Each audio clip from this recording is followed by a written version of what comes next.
ఈ ప్రాజెక్టు పనుల్లో పర్యవేక్షణ వైఫల్యం, జవాబుదారీతనం లేకపోవడం, మళ్ళీ మీదికెళ్ళి మా మీద దాడి, దాడి, చిల్లర విమర్శలు, లేకి మాటలు. ఈ ఎట్లుందంటే వీళ్ళ కథ మంచి జరుగుతూనేమో వాళ్ళ ఖాతాలకు.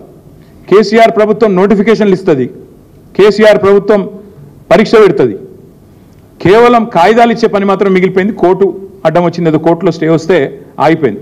ఆ ఉద్యోగాలేమో నేను ఇచ్చినా అని చెప్పి డబ్బా కొట్టుకుంటారు. మేమిచ్చిన ఉద్యోగాలను బడ్జెట్లో స్పీచ్లు కొడతారు. కానీ ఈ ప్రాజెక్టు మాత్రం ఇవాళ ఏదో చిన్న సంఘటన జరిగింది, ప్రాజెక్టులో జరుగుతుంటాయి. కానీ పర్యవేక్షించాల్సింది, మానిటర్ చేయాల్సింది, బాధ్యులుగా చర్యలు తీసుకోవాల్సిన ప్రభుత్వం మళ్ళీ 9 నెలల కింద 10 నెలల కింద ఉండే ప్రభుత్వాన్ని నిందించి బాధ్యత నుంచి తప్పించుకునే ప్రయత్నం ఏదైతే చేస్తూ ఉందో ఇది సిగ్గుచేటు. ఉప ముఖ్యమంత్రి గారు కూడా నేను డిమాండ్ చేస్తూ ఉన్నా, మీరు వెంటనే చర్య తీసుకోండి.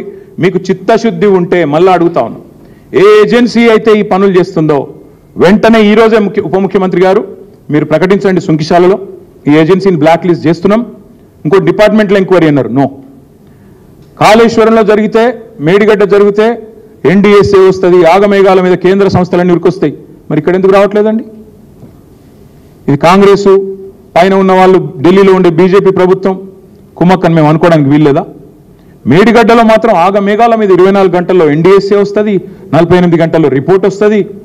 ఆగమాగం ఏదో జరిగిపోయింది, ఏమో అయిపోయింది అని వాళ్ళు వీళ్ళు కూడబలుక్కొని మాట్లాడతారు. ఇవాళ ఎందుకంటే ఒక్క బీజేపీ నాయకుడు మాట్లాడతలేడు? ఎందుకు ఒక్క కేంద్ర సంస్థ ముందుకు వస్తలేదు ఎంక్వైరీకి?